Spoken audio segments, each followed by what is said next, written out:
Recognize fat discrimination. Obesity is frowned upon in this society that places such a high importance on people's physical appearance.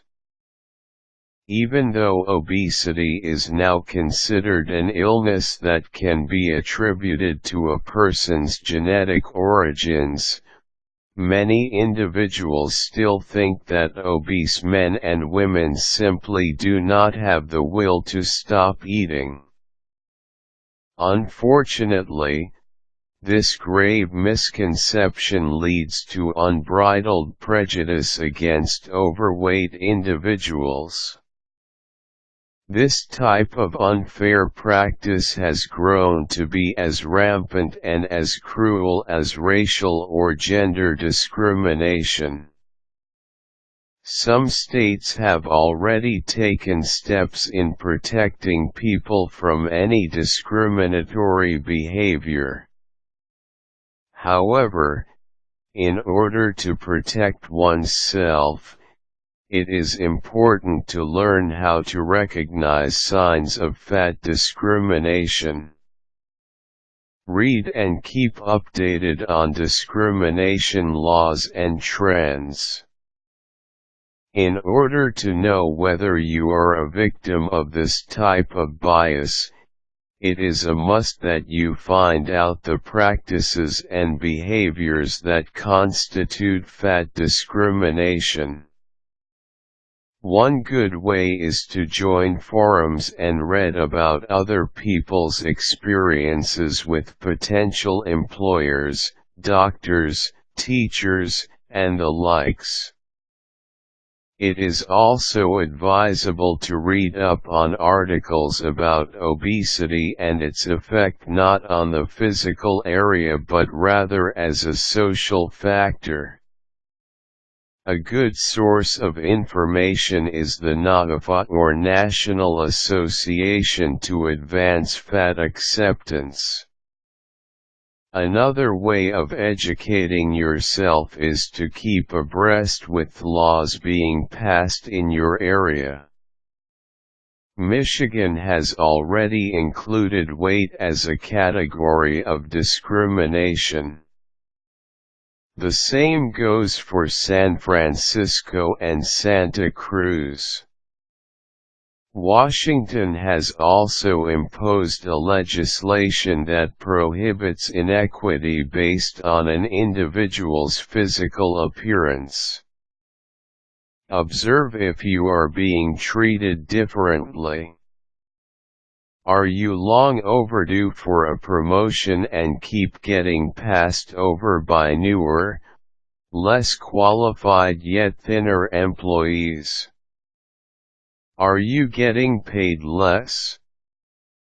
It is important to be observant about how you are being treated by your colleagues and superiors, especially in the workplace.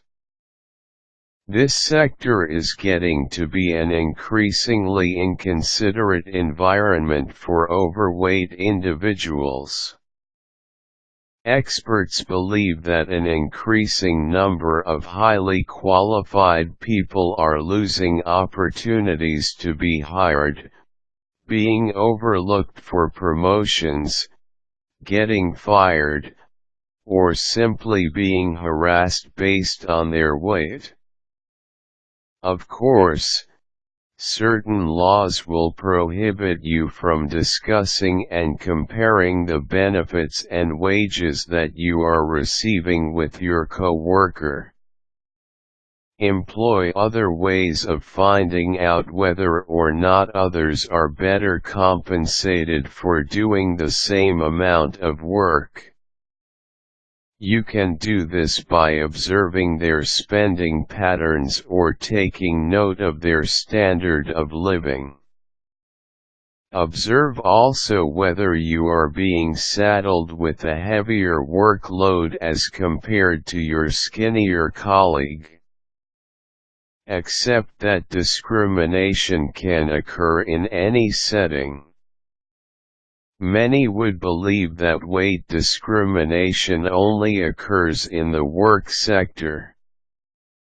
Sadly, even inside the doctor's office, you might encounter unfair practices should you be fat. Millions of women have a more difficult time getting insurance if they are overweight. They also tend to be alienated from screenings and treatments that could save them from certain cancers. Some doctors, nurses, and other hospital staff turn out to harbor a degree of negativity towards their obese patients. These medical professionals tend to be less patient and more dismissive in diagnosing and treating people who are on the heavy side. Take note of jokes, comments, and even body language. Fat jokes are so common nowadays.